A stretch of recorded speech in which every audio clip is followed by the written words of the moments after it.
कहानी को पूरा समझने के लिए कहानी के पिछले सभी भागों को ज़रूर देखें। उसका लिंक मैं आप लोगों को डिस्क्रिप्शन बॉक्स में दे दूँगी और साथ में कमेंट बॉक्स में पिन भी कर दूँगी, तो आप वहाँ से भी जाकर देख सकते हैं। सुबह का वक्त लगभग से 8 बजे स्नेहा की आंखें खुली और वो बिस्तर पर उठकर बैठी। अब उसकी नज़रें अंगद पर थी, जो आराम से सोया हुआ था। वो उसके चेहरे पर झुकी और फिर कभी उसके गालों को, तो कभी उसके माथे को, कभी उसके होठों को, तो कभी उसकी आंखों को चूमने लगी। अचानक ही अंगद ने अपनी आंखें खोली और बोला, इतना प्यार अगर तुमने कल रात को मुझे किया होता तो मज़ा ही कुछ और होता। स्नेहा हैरान रह गई। उसे नहीं पता था कि अंगद जगा हुआ है। वहीं अंगद पहले तो सो रहा था, लेकिन अभी स्नेहा जब उसे किस कर रही थी तभी उसकी नींद खुली थी। वो जल्दी से बोली, I am so sorry Angad ji, पर पता नहीं कैसे कल रात मुझे नींद आ गई थी। मैं तो आपका इंतज़ार कर रही थी। मैं सच बोल रही हूँ। हाँ, मैं मानती हूँ, शाम को मैंने ही आपको नखरे दिखाए थे, आपको यूं ही तड़पा रही थी, लेकिन कल रात मैंने सच में आपका इंतज़ार। उसकी बात पूरी होती उससे पहले ही अंगद ने उसके होठों पर अपनी उंगली रख दी और बोला, मैं बहुत अच्छी तरह से जानता हूँ तुम मेरा इंतज़ार कर रही थी। तुम्हें ये बार बार ये बात कहने की ज़रूरत नहीं है। ये बोलते हुए वो अब खुद भी अपनी जगह पर उठकर बैठा। स्नेहा ने तुरंत पूछा, आपको मुझ पर गुस्सा नहीं आया क्या? अंगद ने हैरानी से कहा, क्यों, मुझे तुम पर गुस्सा क्यों आएगा? स्नेहा थोड़ा हिचकिचाकर बोली, वो मैंने आपका मूड खराब कर दिया। आई मीन आपका मन मुझे प्यार करने का था, लेकिन मैं सो गई। और उससे पहले भी मैंने आपको बहुत परेशान किया है, कभी नाराज होकर तो कभी यूं ही बेफालतू में। तो क्या आपको मुझ पर गुस्सा नहीं आ रहा? उसकी बात पर अंगद हम हंसने लगा था।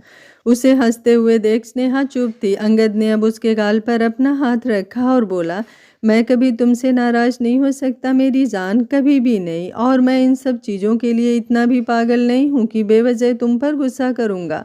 हाँ, मुझे तुम्हारी ज़रूरत महसूस होती है। तुम्हें प्यार करने का बहुत मन करता है, बिल्कुल वैसे ही जैसे दुनिया के किसी भी पति को अपनी पत्नी की ज़रूरत महसूस हो। उसे प्यार करने का दिल करे, उसके साथ अपनी सारी ज़रूरतें पूरी करने का मन करे। लेकिन वो सब एक तरफ है और मेरा प्यार तुम्हारे लिए एक तरफ, जिन पर वो ज़रूरतें कभी हावी नहीं हो सकती। उसकी बात पर स्नेहा मुस्कुराई और फिर तुरंत उसके सीने से लगते हुए बोली, आपको पता है आप बहुत अच्छे हैं अंगद जी, बहुत बहुत बहुत ज़्यादा अच्छे। अंगद ने एक गहरी सांस ली और बोला, अगर इतना ही अच्छा हूँ तो अब फालतू का टाइम वेस्ट मत करो ना, अब मुझे तुम्हें प्यार करने दो। ये बोलते हुए उसने स्नेहा के बालों को उसके गाल पर से हटाया और फिर उसकी गर्दन पर झुकने लगा। अभी उसने स्नेहा की गर्दन को हल्का सा किस ही किया था कि स्नेहा का फ़ोन बजने लगा, जो साइड टेबल पर ही रखा था। अंगद अब एक बार फिर से रुक गया था। स्नेहा ने टेबल की तरफ देखते हुए कहा, माँ का कॉल आ रहा है। अंगद मुस्कुराया और बोला, तो रिसीव कर लो, वैसे भी तुमने पिछले 2 दिन से उनसे बात नहीं की है, उन्हें भी टेंशन हो रही होगी। स्नेहा ने अपना चेहरा हाँ में हिलाया और फिर फ़ोन रिसीव किया। अब वो अपनी मॉम से बात कर रही थी और अंगद वॉशरूम चला गया था। स्नेहा ने लगभग 5 मिनट अपनी मॉम से बात की और फिर अपने फ़ोन की तरफ देखने लगी। क्या सच में आज उसे एक बार फिर से मौका मिला कि वो अंगद के लिए कुछ सरप्राइज़ प्लान कर सके? ऐसा भी तो हो सकता था कि अंगद उसके साथ बिजी हो जाता और वो फ़ोन आता ही नहीं। लेकिन वो फ़ोन आया तो क्या उसे एक इशारा मिल रहा है कि उसे अंगद को स्पेशल फील कराना चाहिए? उसे कुछ समझ नहीं आ रहा था कि वो क्या करे और क्या नहीं। वो यूं ही बिस्तर पर बैठी रही और अंगद अब वॉशरूम से बाहर निकला। वो स्नेहा की तरफ देखते हुए बोला, तो तुम शावर ले लो, मैं भी 5 मिनट फ़ोन पर किसी से बात कर रहा हूँ। ये बोलकर उसने बाथरोब पहना और बालकनी की तरफ चला गया। वो फ़ोन पर आशुतोष से बात कर रहा था और स्नेहा वॉशरूम में थी।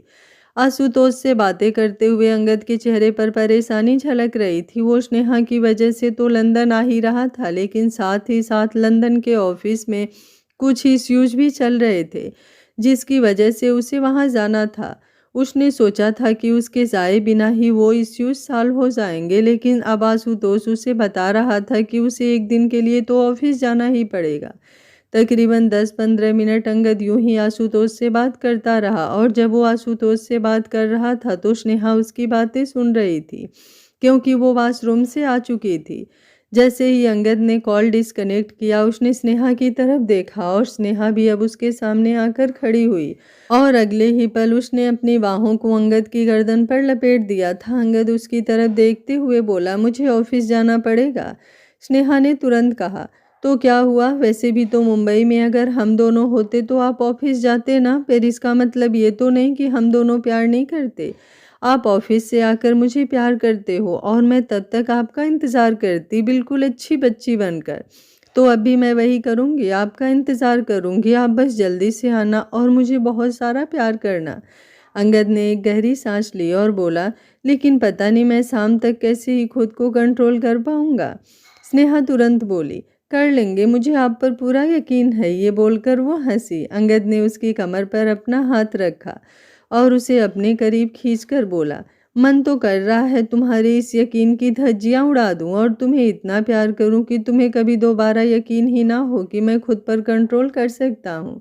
स्नेहा हैरानी से बोली, कुछ ज़्यादा ही उतावले नहीं हो रहे हैं आप? आपकी अपनी बीबी हूँ मैं, किसी गैर की नहीं, जो आप इतना मचल रहे हैं। कोई बात नहीं, कुछ ही घंटे की तो बात है। अंगद भी तुरंत बोला, मेरी अपनी बीबी है इसलिए तो मेरा ये हाल है, दूसरों की बीबी को तो मैं देखता भी नहीं। वैसा आदमी नहीं हूँ मैं, मेरी अपनी ही बीबी इतनी ज़्यादा खूबसूरत है कि मुझे दूसरों की तरफ देखने की ज़रूरत ही नहीं है। मैं बस खूबसूरत सी बीबी को देखते हुए ही अपनी पूरी ज़िंदगी गुजार सकता हूँ। स्नेहा का चेहरा अब एकदम लाल हो गया था। वो पीछे की तरफ हटते हुए बोली, मुझे यहाँ से जाना होगा क्योंकि आप तो मुझे छोड़ने से रहे। ये बोलकर वो जाकर वापस बेड पर लेट गई थी। अंगद उसे देखते हुए बोला, जब मैं ऑफिस जाऊंगा तो तुम क्या करोगी? स्नेहा तुरंत बोली, आपका इंतज़ार।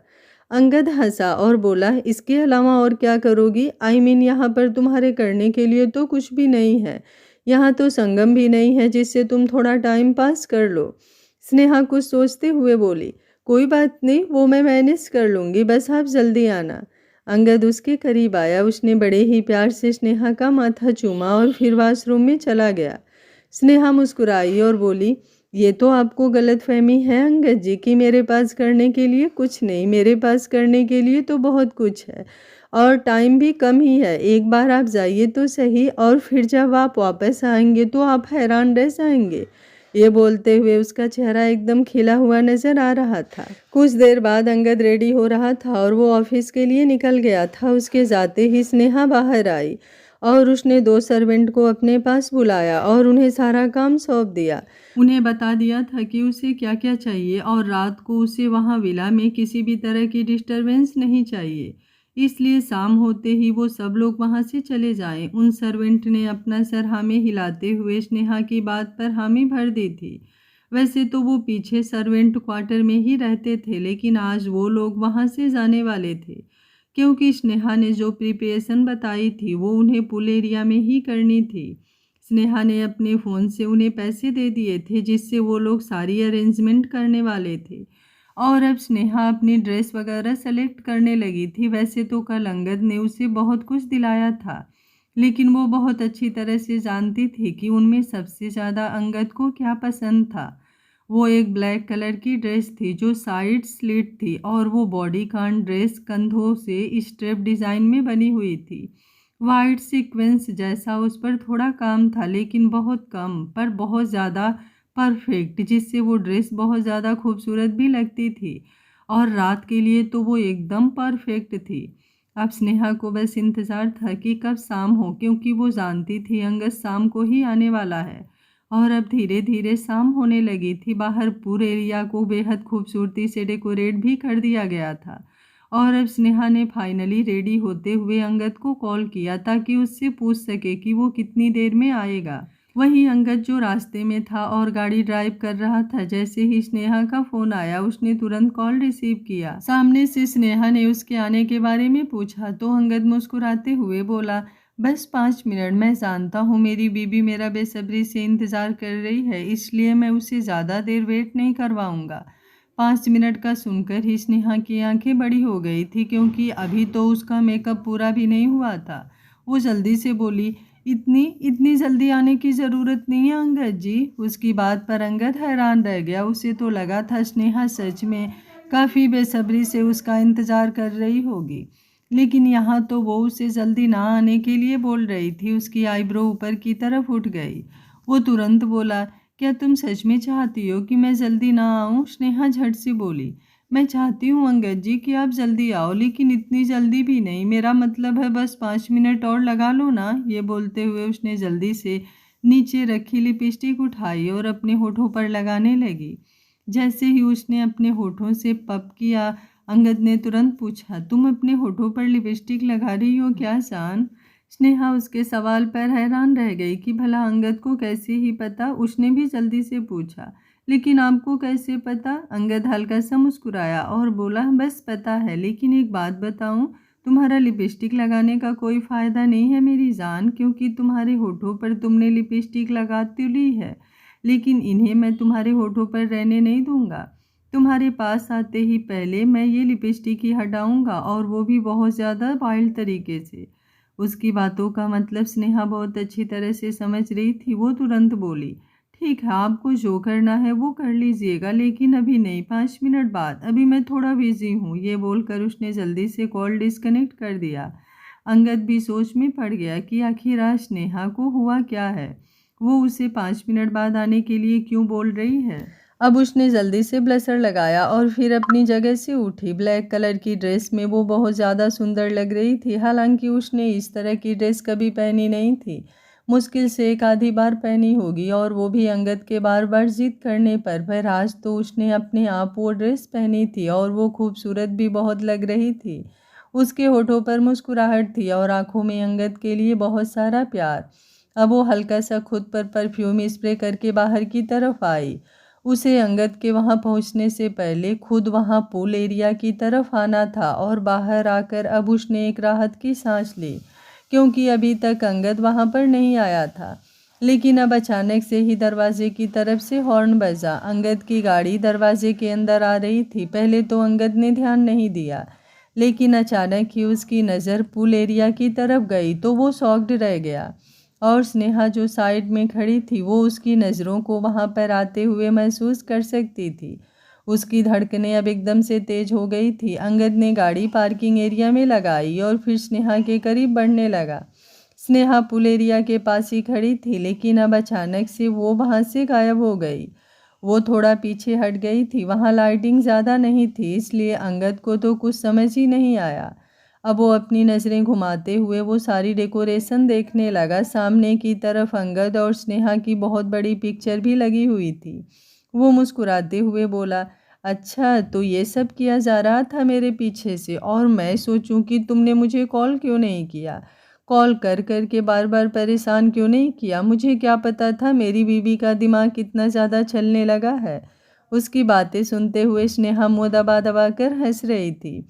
अंगद अब बेसब्र होते हुए बोला, अब जो मेरे लिए तुमने इतना सब कर ही लिया है, तो अब मुझे और क्यों परेशान कर रही हो बीबी? जल्दी से मेरे सामने आओ ना जान, मुझे तुम्हें देखना है। मुझे पता है तुमने ब्लैक कलर की ड्रेस पहनी है, मैंने तुम्हें जरा सा देखा था, लेकिन अभी तो मेरा मन भी नहीं भरा था और तुम मेरे सामने से गायब हो गई। प्लीज़ अब मेरे सामने आओ ना, उसने कहा। लेकिन स्नेहा ने कोई जवाब नहीं दिया था। वो अभी भी मुस्कुराए जा रही थी। अंगद मुंह बनाते हुए बोला, एक तो तुम्हारा ये तड़पाना, हर वक्त तुम मुझे तड़पाती रहती हो, ये बहुत गलत बात है स्नेहा। अभी वो बोल ही रहा था कि अचानक से स्नेहा ने आकर उसे पीछे से अपनी बाहों में भर लिया। स्नेहा के हाथ अंगद के सीने पर थे और अंगद की धड़कनें जैसे एक पल के लिए ड्रॉप हो गई। वो अब स्नेहा की तरफ घुमा और फिर थोड़ा सा पीछे की तरफ हट गया, क्योंकि उसे अपनी स्नेहा को प्यार भरी नज़रों से देखना था। स्नेहा ने उसकी नज़रों को महसूस कर तुरंत अपनी पलकें नीचे की तरफ झुका ली थी। उसके होठों पर वो मुस्कुराहट अब और भी ज़्यादा लंबी हो गई थी। अंगद का तो सच में दिल ही नहीं भर रहा था। वो बस स्नेहा को देखे जा रहा था और मुस्कुराए जा रहा था। अब वो स्नेहा के करीब हुआ और बोला, तुम सच में बहुत बुरी बीबी हो। जैसे ही उसने कहा, स्नेहा ने नज़रें उठाकर उसकी तरफ देखा। अंगद तुरंत बोला, और नहीं तो क्या, अपने पति को परेशान करने का एक मौका नहीं छोड़ती। एक तो तड़पाती बहुत ज़्यादा हो, और दूसरी इतनी सुंदर लगती हो कि तुम्हारे पति को समझ ही नहीं आता कि वो तुम्हें देखे या तुम्हें प्यार करे। आंखें कह रही है बस तुम्हें देखता रहूं, दिल कह रहा है कि तुम्हें अपने सीने से लगा कर रखूं। ज़रा सी भी हलचल ना करूं और दिमाग वो तो तुम्हें देखकर ही काम करना बंद कर देता है।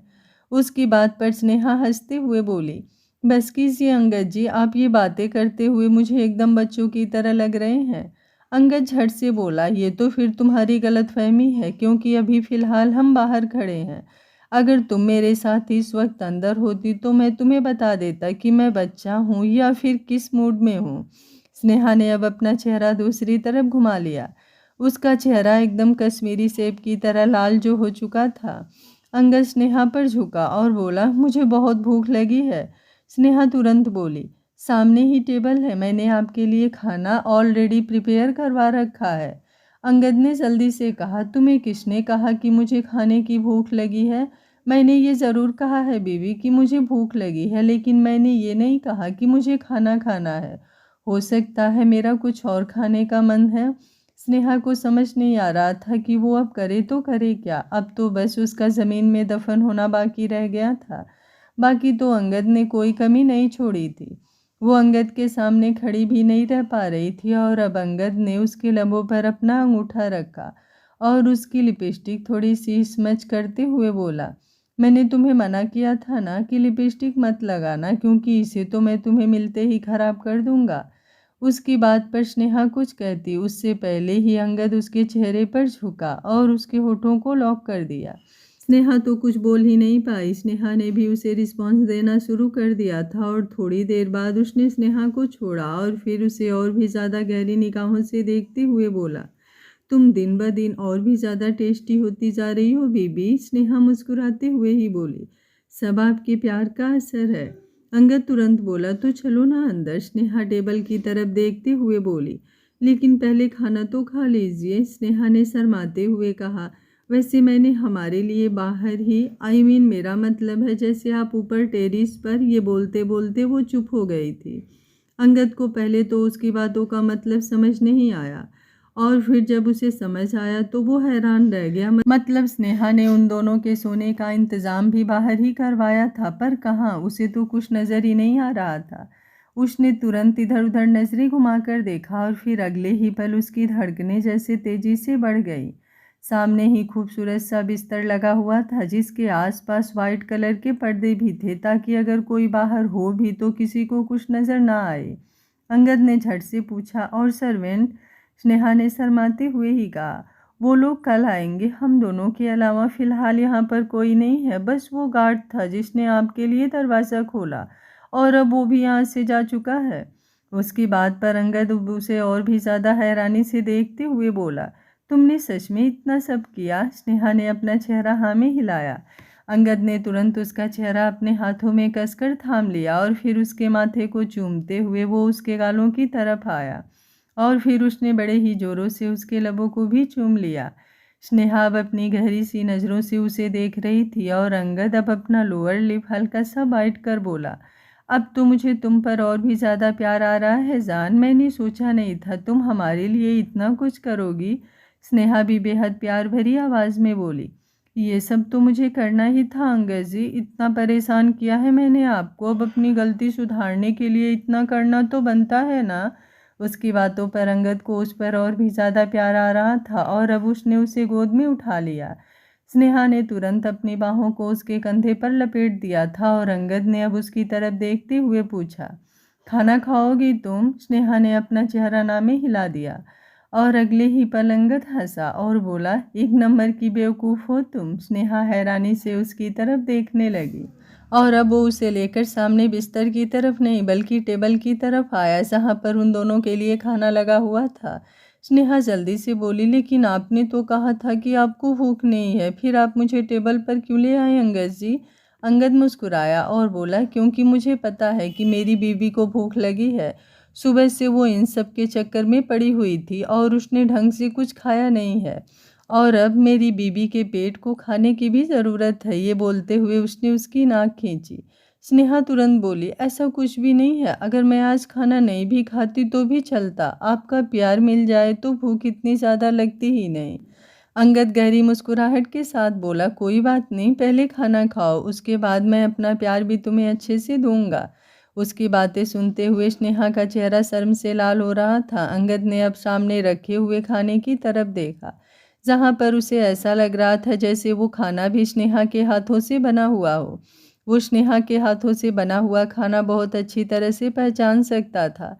उसने तुरंत पूछा, ये सब खाना तुमने बनाया क्या? स्नेहा धीमी सी आवाज में बोली, हाँ, कुछ मैंने बनाया और कुछ सर्वेंट ने।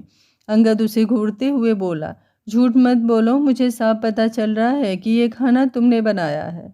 उसकी बात पर स्नेहा की बोलती अब बंद हो गई थी। वो भला ऐसे सोच भी कैसे सकती है कि उसके बनाए हुए खाने की पहचान अंगद को नहीं आएगी। अंगद ने प्लेट में खाना डाला और फिर स्नेहा को अपने हाथों से खिलाने लगा, तो स्नेहा ने भी निवाला बनाया और अंगद को खिलाया। तकरीबन 10-15 मिनट में ही उन दोनों ने खाना खा लिया था, क्योंकि फिलहाल दोनों को ही खाना खाने की जल्दी थी, ताकि वो लोग सामने बिस्तर पर भी जल्दी जल्दी जाएं। और अंगद स्नेहा को अपनी गोद में उठाकर उस बिस्तर पर ले आया था, जो बहुत ज़्यादा खूबसूरत था। आज दूसरी बार था जब स्नेहा ने उसके लिए इस तरह से कुछ प्लान किया था। पहली बार भी जो उसने उसे सरप्राइज दिया था वो काफ़ी खूबसूरत था, पर आज तो स्नेहा ने हद ही कर दी थी। उसने सोचा भी नहीं था कि यहाँ लंदन आकर वो जगह जो स्नेहा की अपनी भी नहीं है, जहाँ का उसे कुछ नहीं पता, वहाँ पर भी वो उसके लिए इतना सब कुछ प्लान करेगी। वो डेकोरेशन सच में कमाल की थी। और अब स्नेहा ने एक छोटा सा बॉक्स अंगद की तरफ बढ़ाया, जो वहीं बिस्तर पर रखा हुआ था।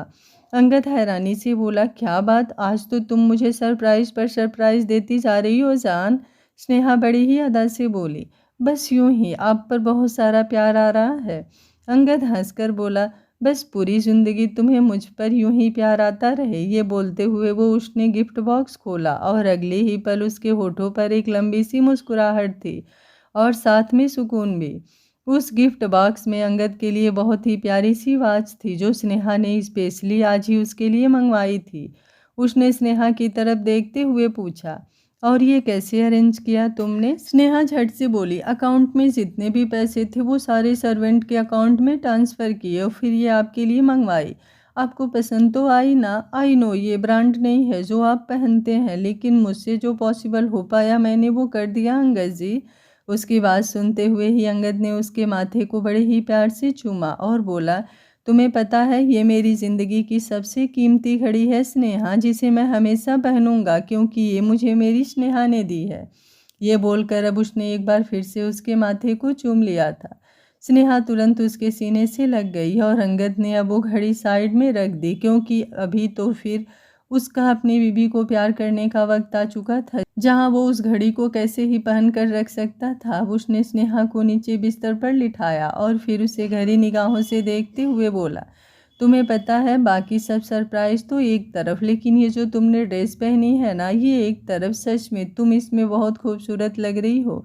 मैं तो सोच रहा हूँ हमारे रूम से तुम्हारी सारी साड़ियाँ गायब करवा दूँ और उसमें ये सारी वेस्टर्न ड्रेस भरवा दूँ। स्नेहा जल्दी से बोली, नहीं नहीं अंगद जी, ऐसा मत कीजिएगा, वरना सासू माँ मेरी पिटाई कर देंगी। अंगद तुरंत बोला, नहीं मॉम, ऐसा कुछ भी नहीं करेंगी। जब वो तुम्हें इस वेस्टर्न ड्रेस में देखेंगी और उन्हें समझ में आएगा ना कि तुम इनमें और भी ज़्यादा खूबसूरत लगती हो, तो वो तुम्हें कुछ नहीं कहेंगी। स्नेहा अब उसकी शर्ट के बटन के साथ खेलते हुए बोली, हाँ जानती हूँ वो मुझे कुछ नहीं कहेंगी, लेकिन मुझे वहाँ पर साड़ी पहनना ही अच्छा लगता है अंगद जी। ये तो बस मैं कभी कभी आपके लिए पहनूंगी, और वो भी सिर्फ रूम में। उसकी बात पर अंगद हंसा और अब वो स्नेहा की तरफ देखते हुए बेहद मदहोशी भरी आवाज़ में बोला, ये तुम मेरी शर्ट के बटन के साथ खेल क्या रही हो? अगर इतना ही इनके साथ खेलना पसंद है तो फिर इन्हें धीरे धीरे खोल भी दो। जैसे ही उसने कहा, स्नेहा ने अब उसकी शर्ट के बटन सच में खोलने भी शुरू कर दिए थे और अंगद उसे यूं ही मदहोशी भरी नज़रों से देखता रहा। कुछ ही देर में उसने अंगद की शर्ट के सारे बटन खोल दिए थे और अब अंगद ने वो शर्ट भी अपने सीने से अलग कर दी और स्नेहा के ऊपर झुकते हुए उसके दोनों हाथों पर अपने हाथ रखे और फिर उसकी गर्दन को चूमना शुरू कर दिया। स्नेहा ने अपनी आंखों को तुरंत बंद कर लिया था और अंगद को महसूस करने लगी। इस वक्त वो हद से ज़्यादा सुकून महसूस कर रही थी और अंगद ने उसके लबों के पास अपने लब किए तो स्नेहा ने एक पल के लिए अपनी आंखें खोली। अंगद उसे बेहद शिद्दत भरी निगाहों से देख रहा था और फिर अब स्नेहा ने अपना एक हाथ उसके हाथ में से छुड़ाया और उसके गाल पर रख कर उसके लबों को खुद से चूमना शुरू कर दिया तो अंगद के होठों पर मुस्कुराहट तैर गई थी। वो भी अब स्नेहा को पूरी तरह से रिस्पॉन्स देने लगा था। एक खूबसूरत रात बीत चुकी थी। सुबह का वक्त था और लगभग से 5 बजे हुए थे। अभी उस विला में अंधेरा था क्योंकि पूरी तरह से दिन नहीं हुआ था। स्नेहा अंगद की बाहों में सिमटी हुई थी। स्नेहा तो कब का सो चुकी थी, लेकिन अंगद अभी भी जाग रहा था और अब उसने उसे अपनी बाहों में उठाया और फिर उसे लेकर अंदर की तरफ आ गया। उसने खुद ने सिर्फ बॉक्सर पहने हुए थे और अब उसे बिस्तर पर लाने के बाद जैसे ही उसने स्नेहा को अपनी बाहों से आज़ाद किया और खुद बिस्तर से उठने लगा क्योंकि उसका एक सिगरेट पीने का मन कर रहा था, लेकिन स्नेहा तुरंत उसके सीने में सिमटते हुए बोली, प्लीज़ अंगद जी कहीं मत जाइए, मुझे आपके सीने से लगकर ही सोना है। उसकी बात पर अंगद मुस्कुराया और उसने स्नेहा के बालों में अपना हाथ घुमाते हुए बड़े ही प्यार से उसका माथा चूम लिया। अब वो पूरी तरह से उसके साथ वापस बेड पर लेट चुका था और स्नेहा भी दोबारा गहरी नींद में चली गई थी। कुछ देर बाद अंगद को भी नींद आ ही गई थी। तकरीबन 5 घंटे की नींद लेने के बाद अंगद की आंखें खुली और उसने स्नेहा की तरफ देखा जो अभी भी गहरी नींद में सोई हुई थी। अब उसने बड़े ही प्यार से स्नेहा को खुद से अलग किया और फिर मुस्कुराते हुए बोला, मुझे नहीं लगता इतनी जल्दी तुम्हारी नींद पूरी होने वाली है जान, पर मैं अब और नहीं सो सकता। मुझे इम्पोर्टेंट काम से ऑफिस जाना है, पर मैं कोशिश करूँगा कि जब तक तुम्हारी नींद पूरी हो और तुम ब्रेकफास्ट कर लो तब तक मैं वापस आ जाऊँ। ये बोलकर उसने बड़े ही प्यार से स्नेहा का माथा चूमा और फिर वहाँ से उठ गया। अब वो तुरंत वॉशरूम में गया और फिर लगभग से 15-20 मिनट में ही वो रेडी हो गया था। उसने रूम की लाइट तक ऑन नहीं की थी ताकि स्नेहा की नींद डिस्टर्ब ना हो जाए और अब वो बाहर निकला। अब तक बाहर सर्वेंट वगैरह आ गए थे और गार्डन एरिया को भी क्लीन कर दिया गया था। अंगद ने वहाँ खड़ी सर्वेंट की तरफ देखते हुए कहा, जब तक स्नेहा खुद से ना उठे तब तक आप लोग उसे डिस्टर्ब मत कीजिएगा, लेकिन उसके लिए खाना वगैरह बना कर रखिएगा और स्पेशली जूस तो आपको उसे हर हालत में पिलाना ही है। उसकी बात सुनकर सर्वेंट ने अपना चेहरा हाँ में हिला दिया और अंगद अब बाहर की तरफ आ गया। वो अपनी गाड़ी में बैठकर ऑफिस के लिए निकल गया। रास्ते में ही वो आशुतोष से बात कर रहा था। आशुतोष से बात करते हुए उसके चेहरे पर परेशानी झलक रही थी। वो गुस्से से दांत पीसते हुए बोला, अगर मुझे खुद को इन्वेस्ट करना होता तो मैं 1 मिनट नहीं लगाता। इंडिया में मुझे आज तक कभी किसी इन्वेस्टर की ज़रूरत नहीं पड़ी, बट यहाँ के रूल्स रेगुलेशंस, मुझे यहाँ का एक इन्वेस्टर चाहिए और बदले में मैं करोड़ों रुपए देने को तैयार हूँ। लेकिन फिर भी यहाँ के इन्वेस्टर बहुत ज़्यादा बदतमीज़ हैं और सबसे ज़्यादा इडियट भी, जिन्हें बिजनेस ही समझ में नहीं आता। अगर उनकी अमाउंट के बदले में मैं उन्हें एक्स्ट्रा अमाउंट दे रहा हूँ तो उन्हें प्रॉब्लम ही क्या है? आशुतोष जल्दी से बोला, प्रॉब्लम है कंपटीशन। वो लोग नहीं चाहते कि बाहर से कोई आए और उनसे ज़्यादा आगे बढ़ जाए, इसलिए वो लोग हमारी कंपनी में इन्वेस्ट नहीं कर रहे हैं सर। बट मैंने आज 2 इन्वेस्टर्स के साथ आपकी मीटिंग फिक्स की हुई है, तो आप बस उनसे मिल लीजिए। उनमें से एक तो ठीक है, लेकिन दूसरी के साथ मुझे नहीं लगता कुछ होगा क्योंकि वो बहुत ही ज़्यादा एटीट्यूड से भरी हुई है। पता नहीं आपकी और उसकी मीटिंग कैसी ही होगी। उसकी बात पर अंगद कुछ सोचते हुए बोला, मुझे कौन सा उसके एटीट्यूड से कुछ लेना है, बेशक से भाड़ में जाए उसका एटीट्यूड, मुझे बस अपने काम से मतलब है। एक बार वो इन्वेस्टमेंट के लिए रेडी हो जाए और मेरा ये प्रोजेक्ट कंप्लीट हो जाए, उसके बाद मैं उसे दिखाऊंगा कि अंगद मित्तल का एटीट्यूड क्या है। ये बोलकर वो कॉल डिस्कनेक्ट कर चुका था और अब उसने अपना फ़ोन साइड में रखना चाहा, लेकिन फिर अचानक ही रुका और अपने फ़ोन के वॉलपेपर को देखने लगा जहाँ पर उसने अपनी और स्नेहा की पिक्चर लगाई हुई थी। और उस पिक्चर को देखते हुए अब उसने अपने फ़ोन की स्क्रीन को हल्का सा किस किया और बोला, आई लव यू जान। अंगद मित्तल दूसरों के सामने तो एटीट्यूड दिखा सकता है, लेकिन तुम्हारे सामने बिल्कुल भी नहीं। तुम तो जान हो उसकी, तुम्हारे सामने तो अंगद मित्तल अपना सर हजारों बार झुका सकता है। ये बोलते हुए उसके होठों पर मुस्कुराहट थी और अब फाइनली उसने अपना फ़ोन साइड में रख दिया। तकरीबन 15 मिनट में वो अपने ऑफिस पहुंचा और सीधा अंदर की तरफ आया। पहले उसकी मिस्टर हेनरी से मीटिंग थी। लगभग से आधे घंटे में उसने वो मीटिंग कंप्लीट की और फिर मिस्टर हेनरी वहाँ से चले गए। अभी तक उन्होंने कोई क्लियर जवाब नहीं दिया था, तो अंगद को मिस सोफिया के साथ भी मीटिंग अटेंड करनी थी, जो लगभग से आधे घंटे बाद होने वाली थी। अब वो अपना बाकी का काम खत्म कर रहा था। वहीं दूसरी तरफ मिस सोफिया अपनी गाड़ी में बैठी थी और मित्तल इंडस्ट्रीज़ के लिए ही निकली हुई थी। रास्ते में वो अंगद के बारे में पढ़ रही थी, तो उसके लैपटॉप पर अंगद की कुछ पिक्चर्स चल रही थी और अब अचानक से ही उसने एक पिक्चर्स पर पॉज किया, जो कि अंगद और स्नेहा की पिक्चर थी। उसने तुरंत कहा, हु इज सी?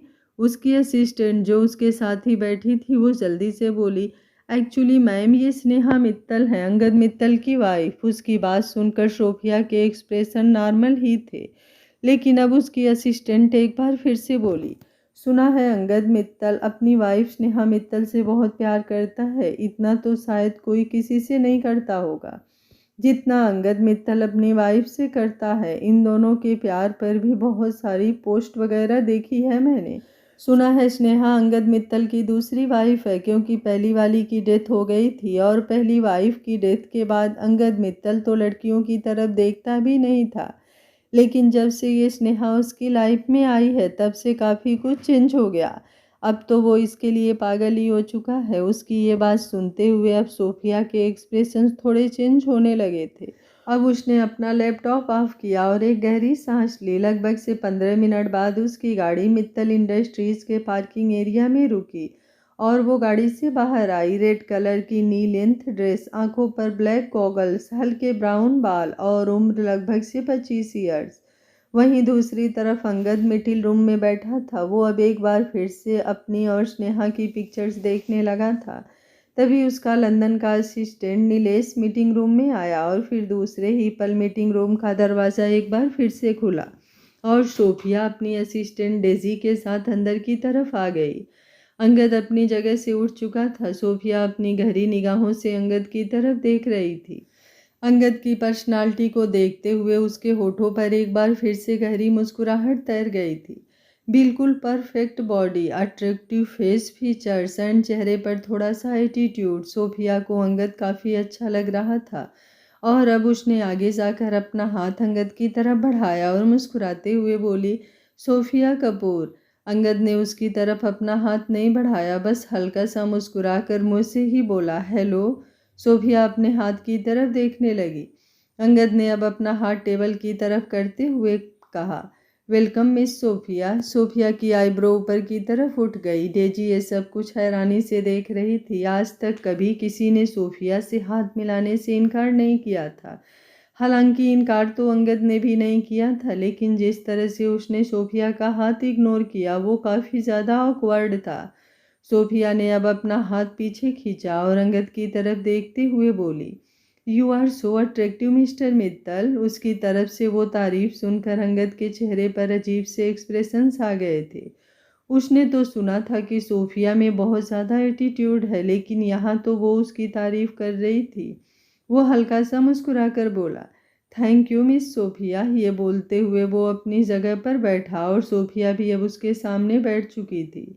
तभी अचानक से अंगद का फ़ोन बजा। उसने तुरंत अपने फ़ोन की तरफ देखा जहाँ पर स्नेहा का कॉल आ रहा था। वो अब सोफिया की तरफ देखते हुए बोला, एक्सक्यूज़ मी। ये बोलकर उसने अपना कॉल रिसीव किया और फिर बात करते हुए ही बाहर की तरफ निकल गया। नीलेश के चेहरे पर परेशानी छलकने लगी थी। उसके हिसाब से अंगद को स्नेहा का कॉल अटेंड करने के लिए यूं बाहर नहीं जाना चाहिए था, लेकिन सोफिया गहरी मुस्कुराहट के साथ मन ही मन बोली, इंटरेस्टिंग, वेरी इंटरेस्टिंग। वहीं अंगद ने फ़ोन अपने कान से लगाया हुआ था, जिसमें से अब स्नेहा की आवाज़ आई, ये क्या बात हुई अंगद जी? कल आप सारा दिन ऑफिस गए थे ना? मैंने आपको कुछ कहा क्या? आपने तो कहा था कि यहाँ पर आप सिर्फ मेरे साथ टाइम स्पेंड करने आए हैं, लेकिन आप तो फिर से ऑफिस चले गए। अंगद जल्दी से बोला, आई एम सो सॉरी जान, लेकिन आई प्रॉमिस मैं बस थोड़ी देर में आ जाऊँगा। तब तक तुम ये बताओ तुमने कुछ खाया या नहीं? उसकी बात पर स्नेहा मुँह बनाते हुए बोली, मैंने कुछ नहीं खाया और मुझे कुछ खाना भी नहीं है। जब तक आप नहीं आएंगे तब तक मैं कुछ खाऊंगी नहीं। मैं यूं ही बेड पर लेटी रहूंगी। ये बोलकर उसने कॉल डिस्कनेक्ट कर दिया था। अंगद हैरानी से अपने फ़ोन की तरफ देखता ही रह गया। वो दोबारा स्नेहा को कॉल करने लगा, लेकिन तभी नीलेश वहां पर आया और बोला, प्लीज़ सर आप अंदर आ जाइए, मिस कपूर आपका वेट कर रही हैं। अंगद ने एक गहरी सांस लेकर अपने फ़ोन को पॉकेट में डाला और मन ही मन बोला, आई एम सॉरी जान, लेकिन बस 10 मिनट में कॉल करूँगा मैं तुम्हें। ये बोलकर वो अंदर की तरफ आ गया। सोफिया उसकी तरफ देखते हुए बोली, अगर आप बिज़ी हैं तो इट्स ओके मिस्टर मित्तल, हम फिर कभी ये मीटिंग।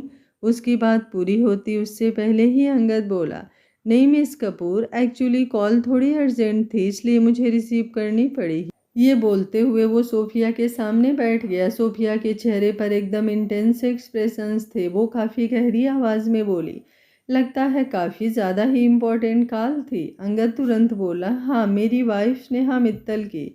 उसकी इस बात पर सोफिया का चेहरा थोड़ा सख्त होने लगा था, लेकिन फिर अचानक ही सोफिया मुस्कुराई और बोली, आपको पता है मिस्टर मित्तल, यहाँ पर जितने भी बिजनेसमैन हैं ना, उनको बिजनेस के आगे कुछ नज़र ही नहीं आता।